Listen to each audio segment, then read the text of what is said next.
ഇതുപോലെ fire effect video create ചെയ്യാനായി 3 applications ആണ് നമുക്ക് ആവശ്യമായിട്ടുള്ളത്. Picsart, KineMaster, pixel lab. ഈ 3 ആപ്ലിക്കേഷൻ്റെയും ലിങ്ക് ഞാൻ ഡിസ്ക്രിപ്ഷനിൽ കൊടുത്തിട്ടുണ്ട്. അവിടെ ഒന്ന് ഡൗൺലോഡ് ചെയ്യാം. ഫയർ എഫക്റ്റ് വീഡിയോയുടെ ലിങ്ക് ഡിസ്ക്രിപ്ഷനിൽ കൊടുത്തിട്ടുണ്ട്. ആദ്യം നമുക്ക് പിക്സാർട്ട് ആപ്ലിക്കേഷൻ ഓപ്പൺ ചെയ്യാം. എന്നിട്ട് ഇവിടെ കുറച്ച് ഓപ്ഷൻസ് കാണാൻ പറ്റും. ഇതിൽ നിന്നും ഡ്രോ എന്ന ഓപ്ഷൻ സെലക്ട് ചെയ്യാം. പിന്നീട് ക്രിയേറ്റ് ന്യൂ എന്ന ഭാഗത്ത് ക്ലിക്ക് ചെയ്യുക. അതിനുശേഷം 1920x1080 എന്ന ബാക്ക്ഗ്രൗണ്ട് സെലക്ട് ചെയ്യുക. എന്നിട്ട് മുകളിൽ ആരോ മാർക്കിൽ ക്ലിക്ക് ചെയ്യാം. അതിനുശേഷം ഇവിടെ ഏറ്റവും താഴെ അവസാനം ഉള്ള ഒരു ഓപ്ഷൻ കാണാൻ പറ്റും, ലെയർ. അത് സെലക്ട് ചെയ്തിട്ട് താഴെ ഭാഗം കളർ ചേഞ്ച് ചെയ്യാനുള്ള ഓപ്ഷൻ സെലക്ട് ചെയ്യുക.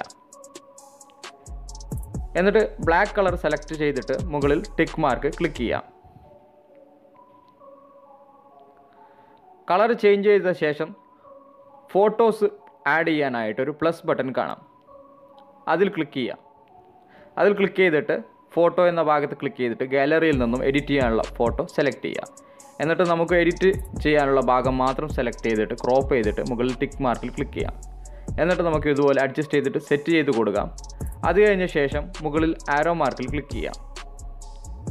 പിന്നീട് എഡിറ്റ് ഇമേജ് എന്ന ഭാഗത്ത് ക്ലിക്ക് ചെയ്യാം. അതിനുശേഷം ഇമേജ് എഡിറ്റ് ചെയ്യാനായിട്ട് ഒരുപാട് ഓപ്ഷൻസ് കാണാൻ പറ്റും. ഇതിൽ നിന്നും ടൂൾസ് എന്ന ഓപ്ഷൻ സെലക്ട് ചെയ്യുക. എന്നിട്ട് അഡ്ജസ്റ്റ് എന്ന ഭാഗത്ത് ക്ലിക്ക് ചെയ്യുക. അതിനുശേഷം കോൺട്രാസ്റ്റ് സെലക്ട് ചെയ്തിട്ട് നമുക്ക് ഇവിടുന്ന് കൂട്ടി കൊടുക്കാം. ക്ലാരിറ്റി എന്ന ഓപ്ഷൻ കൂടി സെലക്ട് ചെയ്തിട്ട് കൂട്ടി കൊടുക്കാം. അതേപോലെ ഹൈലൈറ്റ് എന്ന ഓപ്ഷൻ സെലക്ട് ചെയ്തിട്ട് നമുക്ക് കുറച്ച് കൊടുക്കാം. ഷാഡോ ഓപ്ഷൻ കൂടി നമുക്ക് കുറച്ച് കൊടുക്കാം. എന്നിട്ട് മുകളിൽ ടിക്ക് മാർക്കിൽ ക്ലിക്ക് ചെയ്യാം. അതിനുശേഷം തൊട്ടരികിൽ എഫക്ട്സ് എന്നൊരു ഓപ്ഷൻ കാണാം. അതിൽ ക്ലിക്ക് ചെയ്യാം. അതിൽ ക്ലിക്ക് ചെയ്തിട്ട് സ്ലൈഡ് ചെയ്ത് കഴിഞ്ഞാൽ കളേഴ്സ് എന്നൊരു ഓപ്ഷൻ കാണാൻ പറ്റും. അത് സെലക്ട് ചെയ്തിട്ട് black and white option select ചെയ്യാം. പിന്നീട് മുകളിൽ ടിക്ക് മാർക്കിൽ ക്ലിക്ക് ചെയ്യാം. പിന്നീട് നമുക്കിവിടെ ഡ്രോ എന്നൊരു ഓപ്ഷൻ കാണാൻ പറ്റും. അത് സെലക്ട് ചെയ്തിട്ട് ഡ്രോ എന്ന ഭാഗത്ത് കൂടി ക്ലിക്ക് ചെയ്യാം. എന്നിട്ട് നമുക്ക് ആവശ്യമില്ലാത്ത ഭാഗങ്ങൾ പെന്നിൻ്റെ സൈസ് കുറച്ചുകൂടി കൂട്ടിയിട്ട് സെറ്റ് ചെയ്തിട്ട് ഇറേസ് ചെയ്തിട്ട് കളയാൻ പറ്റും. ഇതേപോലെ നമുക്ക് ഡ്രോ ചെയ്ത് വെക്കാം. അതിന് മുകളിലേക്ക് ബ്ലാക്ക് കളറിൽ ഡ്രോ ചെയ്ത് കൊടുക്കാം.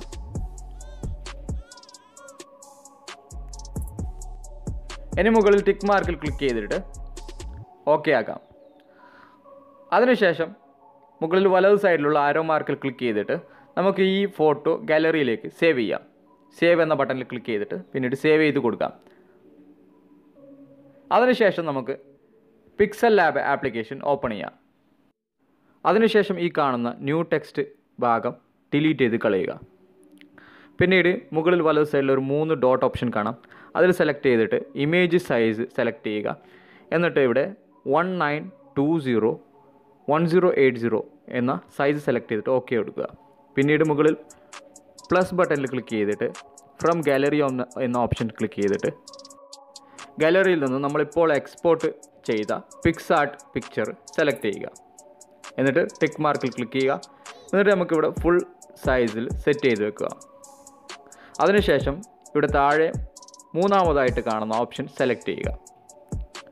അതിൽ സ്ലൈഡ് ചെയ്ത് കഴിഞ്ഞാൽ നമുക്ക് ഇറേസ് കളർ എന്നൊരു ഓപ്ഷൻ കാണാൻ പറ്റും. അത് സെലക്ട് ചെയ്യുക. എന്നിട്ട് എനേബിൾ ചെയ്തിട്ട് വലത് സൈഡിൽ ടിക്ക് മാർക്കിൽ ക്ലിക്ക് ചെയ്യുക. പിന്നീട് താഴെ നാലാമതായിട്ട് കാണുന്ന ഓപ്ഷൻ സെലക്ട് ചെയ്യുക. അവിടെ നമുക്ക് ട്രാൻസ്പാരൻറ്റ് എന്നൊരു ഓപ്ഷൻ കാണാൻ പറ്റും. അത് സെലക്ട് ചെയ്ത് കൊടുക്കുക. അപ്പോൾ നമുക്ക് ബാക്ക്ഗ്രൗണ്ട് മൊത്തത്തിൽ ഇറേസായിട്ട് ബ്ലാക്ക് കളർ മാത്രം ബാക്കിയായത് കാണാൻ പറ്റും. ഇനി വീണ്ടും മൂന്നാമത്തെ ഓപ്ഷൻ സെലക്ട് ചെയ്യുക. എന്നിട്ട് ഇവിടെ സ്ലൈഡ് ചെയ്ത് കഴിഞ്ഞാൽ ടി എന്ന ഓപ്ഷനിൽ കളർ എന്ന് കാണാൻ പറ്റും. അത് സെലക്ട് ചെയ്യുക. എന്നിട്ട് അത് എനേബിൾ ചെയ്ത് കൊടുക്കുക. കളർ ബ്ലാക്ക് കളർ സെലക്ട് ചെയ്യുക. എന്നിട്ട് ഇവിടെ നമുക്ക് ടിക്ക് മാർക്കിൽ ക്ലിക്ക് ചെയ്തിട്ട് ഓക്കെ കൊടുക്കാം. അതിനുശേഷം മുകളിൽ സേവ് ബട്ടൺ ക്ലിക്ക് ചെയ്തിട്ട് ഈ ഫോട്ടോ നമുക്ക് ഗാലറിയിലേക്ക് സേവ് ചെയ്ത് കൊടുക്കാം. ഇനി നമുക്ക് അവസാന ഭാഗമാണ് കൈൻമാസ്റ്റർ ആപ്ലിക്കേഷൻ ഓപ്പൺ ചെയ്യാം. കൈൻമാസ്റ്ററിൽ ഇവിടെ പ്ലസ് ബട്ടണിൽ ക്ലിക്ക് ചെയ്യാം. എംപ്റ്റി പ്രോജക്റ്റ് സെലക്ട് ചെയ്യാം. എന്നിട്ട് ആദ്യം മീഡിയ ബ്രൗസർ സെലക്ട് ചെയ്ത് കൊടുക്കുക. അതിനുശേഷം ഫയർ എഫക്റ്റ് വീഡിയോ, ഞാൻ ഡിസ്ക്രിപ്ഷനിൽ ഇതിൻ്റെ ലിങ്ക് കൊടുത്തിട്ടുണ്ട്, ഫയർ എഫക്റ്റ് വീഡിയോ സെലക്ട് ചെയ്യുക.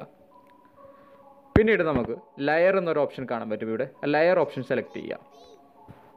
എന്നിട്ട് മീഡിയ എന്ന ഓപ്ഷൻ സെലക്ട് ചെയ്യുക. എന്നിട്ട് നമ്മൾ ഇപ്പോൾ പിക്സൽ ലാബിൽ അവസാനം എഡിറ്റ് ചെയ്ത ആ ഫോട്ടോ ഇവിടേക്ക് ഇമ്പോർട്ട് ചെയ്ത് കൊടുക്കുക. അതിനുശേഷം ഈ ഫോട്ടോ നമ്മൾ വലിച്ചിട്ട് വീഡിയോയുടെ അവസാനം വരെ കൊണ്ടുപോകാം. ഇപ്പോൾ നമ്മളുടെ വീഡിയോ റെഡി ആയിട്ടുണ്ട്. ഇനി പ്ലേ ചെയ്തിട്ടുണ്ടെന്ന് നോക്കാം. വളരെ സിമ്പിളാണ്. അപ്പോൾ ഞാൻ ജസ്റ്റ് ഒന്ന് വിശദീകരിച്ച് പറഞ്ഞതേ ഉള്ളൂ. ഇത്തരത്തിൽ നമുക്ക് പ്ലേ ചെയ്യാം. ഇനി നമ്മൾ പോസ്റ്റ് ചെയ്തിട്ട് ഇടത് സൈഡിൽ ഷെയർ ബട്ടണിൽ ക്ലിക്ക് ചെയ്തിട്ട് ഈ വീഡിയോ നമുക്ക് ഗാലറിയിലോട്ട് സേവ് ചെയ്യാം. നമുക്ക് ഫുൾ HD ഹൈ ഡെഫിനിഷനിലാണോ എങ്ങനെയും സേവ് ചെയ്തിട്ട് നമുക്ക് വാട്സപ്പ് സ്റ്റാറ്റസ് ആയിട്ടോ അല്ലെങ്കിൽ മറ്റു പ്ലാറ്റ്ഫോമിലേക്ക് ഷെയർ ചെയ്യാനോ ഉപയോഗിക്കാം. അപ്പോൾ ഈ ഒരു ട്രിക്ക് ഇഷ്ടപ്പെടുകയാണെങ്കിൽ വീഡിയോ പരമാവധി ഷെയർ ചെയ്യുക, ലൈക്ക് ചെയ്യുക, സബ്സ്ക്രൈബ് ചെയ്യാത്ത കൂട്ടുകാരുണ്ടെങ്കിൽ സബ്സ്ക്രൈബ് ചെയ്യുക. വീണ്ടും കാണാം.